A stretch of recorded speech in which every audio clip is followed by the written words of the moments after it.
YouTubers, and welcome to Novus Talks with me, your host Novus Gorea. And this video, I don't have any news to discuss, but I do have an interesting theory that I want to put out to you there. Because recently, I've been replaying through the entire Metroid series actually. I've been going through in chronological order, trying to 100% every single game. And currently I just finished Metroid Prime Hunter, so tomorrow I'll be going to Metroid Prime 2. But it was when I was replaying Metroid Prime 1, the trilogy version that is, I came across something interesting when I was scanning the Chozo lore that quite possibly might very well partake in the story of Metroid Prime 4. Or even if it doesn't fall into the story of Metroid Prime 4, it might still help us as fans sort of, I suppose, discuss and come up with our own conclusions as to Phazon and all of that. Because obviously we all know the intro to Metroid Prime Federation Force stated that all Phazon was gone and that phase was definitely non-existent anymore. And we know Kensuke Tanabe said that Federation Force would lead into the story of Prime 4. He said that at the time of the game's release. So we know phase, or at least the phase that we know, is gone. So many other people would assume that because of the title Metroid Prime, that there'd have to be phase somehow, and that maybe we find out that the phase in Metroid Prime 3 was one of a couple hundred. Because apparently there is an unused logbook entry for Prime 3 that mentions the pirates talk about how Dark Samus told them there were 100 other planets that got turned into phase clones. Granted, that is scrapped and technically not canon, but it definitely plays into our mindset when we think about Metroid Prime 4. I also wanted to do this as well because, you know, all the Metroid Prime 4 videos lately, not even just my own, but pretty much everyone on YouTube, through no fault of our own, we've discussed the news, but we've done no story predictions or anything ever since the game went back to retro, and I think it'd just be fun to discuss that information here. But as you can tell in a way, I'm going to be going into how Phazon might play into Metroid Prime 4 and how Metroid Prime 4 might actually connect more with Metroid Prime Hunters than you might think. Other than, obviously we know Psylocke is in it, presumably as the main villain, but I'm beginning to think, and it's just a theory, it's not well thought out, but we could possibly see another connection there that could have Prime 4 line up a lot more with Hunters than we might have initially thought. But anyways, before I go and do that, I want to bring your attention to something, which is the logbook entry I was talking about in Metroid Prime 1. Because this is something that kind of went over everyone's heads over the years. And since Metroid Prime 4 was announced, I haven't seen anyone else talk about this specific logbook entry. And it's, I'll have it up in here. I don't know the exact wording off the top of my head, but it's one of the, I think it's titled The Great Poison. It's basically the Chozo are speculating on where Phazon came from, or where the Leviathan seed that impacted Talon 4 originated from. And they come up with two explanations. One of them, they predict that the Leviathan was created by aliens as a weapon or something, and obviously that's not true. So, you know, because that was a big part of the logbook entry, we kind of just overlooked it and thought nothing of it. But it's their other theory that I think might have heavy implications for Metroid Prime 4, and it makes me kind of excited. They speculate about a planet made up entirely of Phazon, and how it's launching parts of it out into the universe. And we're like, you know, okay, this is an allusion to Metroid Prime 3, even though Retro weren't planning a trilogy at the time, but we presume they had this idea in their head, or that they knew where it was from, because by the time they were making Prime 2, they knew where, they had an idea of what the origin for Phazon would be, so we know they were definitely alluding to phase there, or at least they had an idea of the concept of phase there. But look at the way it's worded. They talk about, I have it exactly here now at the moment, just so I could give you that build up of, because this might be mind-blowing to you.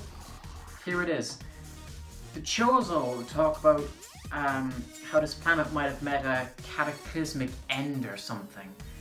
And this really stuck out to me when I played the game. I actually paused and lay back for a minute, and it kind of blew my mind, because I was like, that is a potential story point for Metroid Prime 4.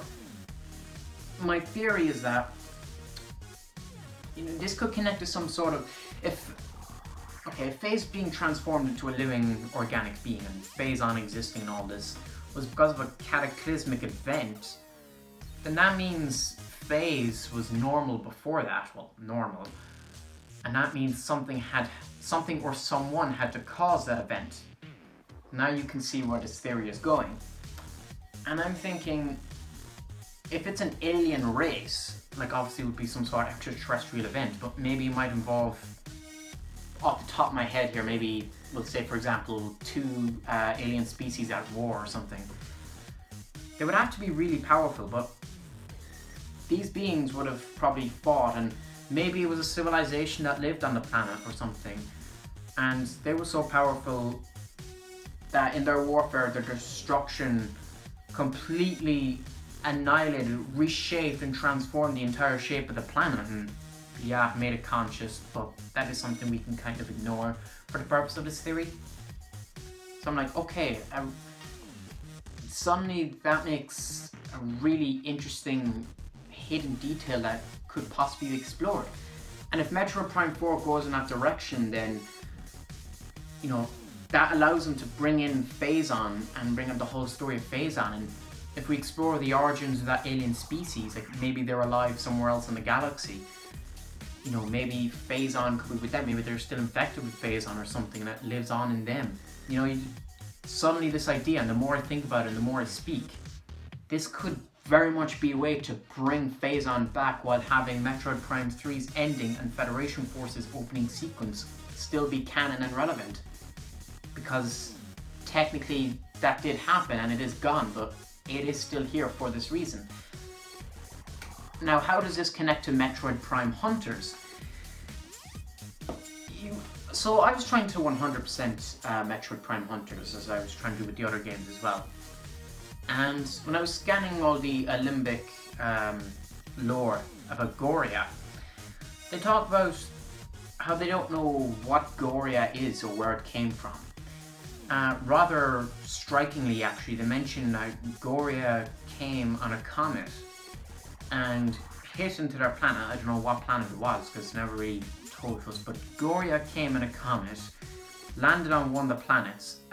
It came out as a vapor and then took solid form after killing some of the Limbics, and it mimicked their physical form. That struck me, because I'm like, that's a mysterious origin. Gorea is also this really powerful, probably one of the most powerful, if not the most powerful being in the Metroid games. I'm trying to think of them all, but off the top of my head, Gorea is definitely up there because of its supernatural abilities for being one of the most powerful, at least final boss-wise anyway. But I'm like, that's something that's not given clear identity to. Gorea's origins are unknown. What is it? Is Gorea... Okay, so Gorea starts off as a vapor and it can take a physical form. Is it just one, or is Gorea part of a species? And, you know, if it's just one, was it created by someone else? Did Gorea have a connection to Phazon or something? This is how it could all tie into Metroid Prime 4. Some of you might be groaning and thinking I'm going insane thinking about this, but I hope most of you are catching on to this as I am, because this would make an incredible plot point for Prime 4.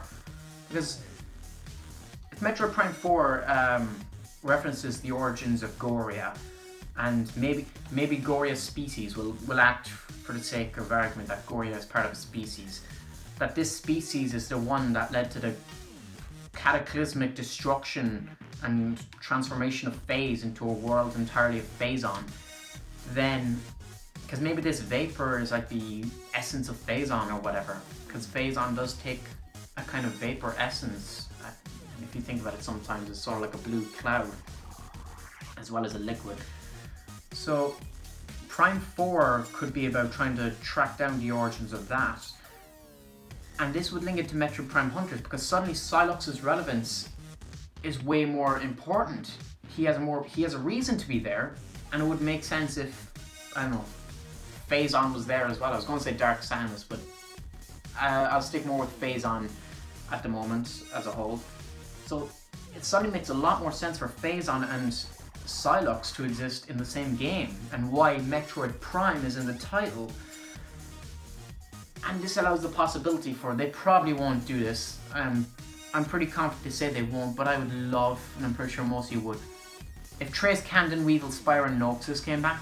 Mainly Candon and Trace and Weevil for me, because they're the most interesting, especially Candon, because he was created in a laboratory, and Weevil for being a space-powered bounty hunter.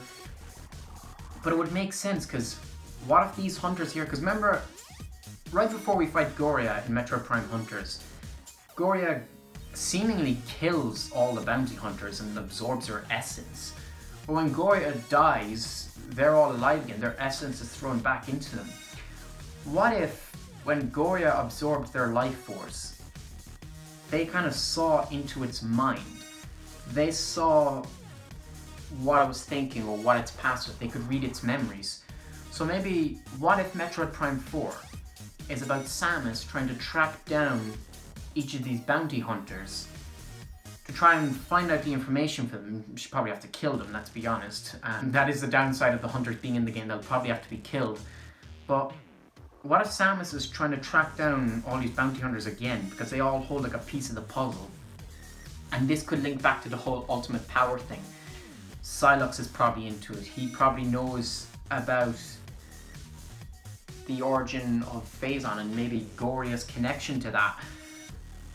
And if Gorea is part of the reason why Phase is the way it is, then maybe that's why Psylocke is after it, because the promise of ultimate power is still there. Now, why did he steal a Metroid? Why is he stalking Samus? Samus was the only one that survived Gorea's initial attack, and Psylocke probably doesn't know that she got rid of the Omega Cannon. Or not, I don't know, maybe that's the reason he's stalking her. Or he wants to see if she's on the track, or he's trying to follow her in case she leads him to it. What if Psylocke stole the Metroid, and he's planning to it could be, right, if Metroid Prime 4, I'm trying to get this out in words, all this is sort of coming to me at once, but I can't even speak now, I'm piecing the puzzle here together slowly. Psylocke has a Metroid, right, and if Gorea is connected to Phazon and Phase and an alien war that devastated the planet, then maybe Psylocke knows about Phazon mutation or something. What if he experiments with Metroids and Phazon and creates a Metroid Prime? That was one of the first theories for Metroid Prime 4, obviously, but now it has way more meaning and seems less random. And maybe that leads to a Metroid Prime scenario, or I don't know, maybe Dark Psylocke is probably what they'd go for, but it creates some sort of Metroid Prime, and suddenly the title makes way more sense.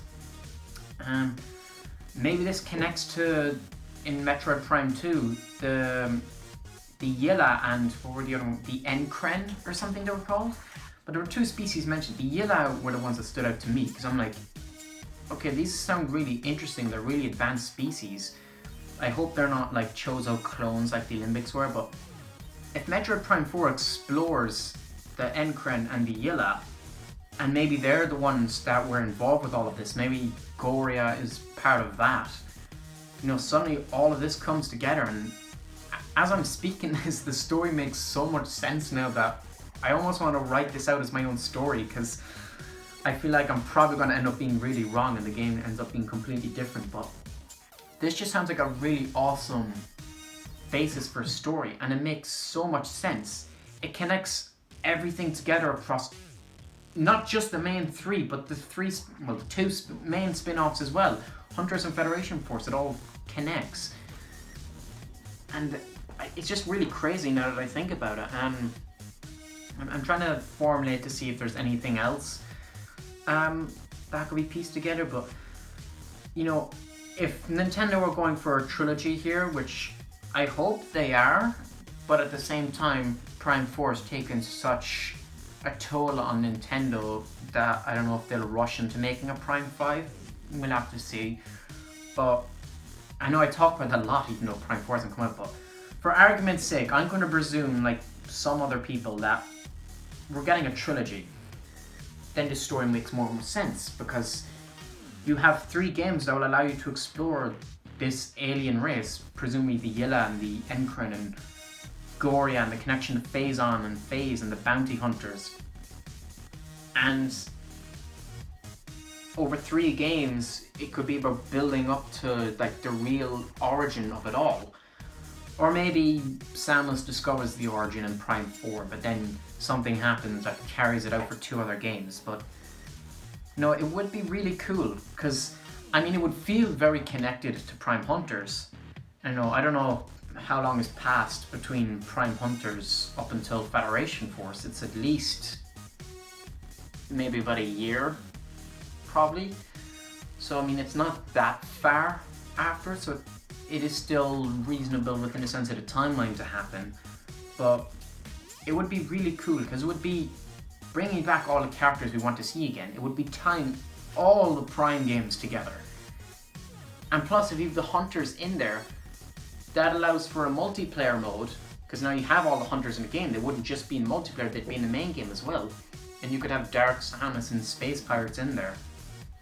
Suddenly that just seems like a really cool idea, and I really hope at least one of these ideas I mentioned Nintendo are going for, because it just, to me, it almost sounds like the perfect story for Prime 4. It really is, because it's going off a very simple, I don't want to say Easter egg, but a little throwaway line of dialogue in the original Metroid Prime that could form the story for a 4th game all these years later. It just seems really awesome to me, and I really do hope we go down this direction. I don't know how Gorea would connect to it, or if Gorea would return. Would we fight more Gorea type beings? Maybe the Kraken Empire finally gets explored. Traces species, there's so much potential here. And sure, it's probably likely Nintendo and Retro are going for something completely new. But I feel like I'm onto something here, at least just a little bit. And I hope most of you guys are catching on to this as well, and I'm not just the only one who feels like I'm freaking out here. But that, however, is all I do have to say in it. There is nothing else. This theory has just been formulating over my head the last 2 days, and as I said, it's really cool, and I would love to see all this pan out with Metroid Prime 4. The ultimate power tying to the origin of Phazon, and we get to see the Yilla, the Enkren, Psylocke, and all the other hunters. What a dream game that would be. But I don't know, maybe some of you guys have a completely different interpretation of all this information to me. You probably have your own theories on where Prime 4 is going. Do you have any ideas what the origin of Phase could be? Where do you think Prime 4 is going? Will we see the other hunters? How do you think Metroid Prime fits into it? And sort of the origin of Phazon and all of that in itself. And as I just said that, I do remember, in Metroid Prime we saw this orange Phazon in the impact crater that was sort of like a mix with the lava. And then we saw it again in Prime 3 on the pirate armor. They called it ultraviolet red Phazon. And then on Phase we saw black Phazon crystals. So different strands of Phazon exist. So there is enough detail for them to run away and explore with in Prime 4. But that's just the last bit of information I wanted to throw out there. I might piece that together for another episode, I'll see. But as I said, let me know down below what you all think. I want to hear your theories. Do you agree with me? Are you mind blown by this as I am? Because suddenly this game seems a lot more important than it originally was. Or maybe I'm just overhyping and the game is not that important. Well, it'd be nice to think otherwise. But yeah, let me know down in the comment section below. As always, thank you all for watching, and please subscribe. And if you like my Metroid videos, I do have a playlist here of all the other Metroid videos I've done, both on this channel and my last channel. Or if you just want to watch all of my other Metroid videos one by one, you can check them out here. So yeah, I hope you do. Thank you for watching, and please subscribe. Novus Corves out.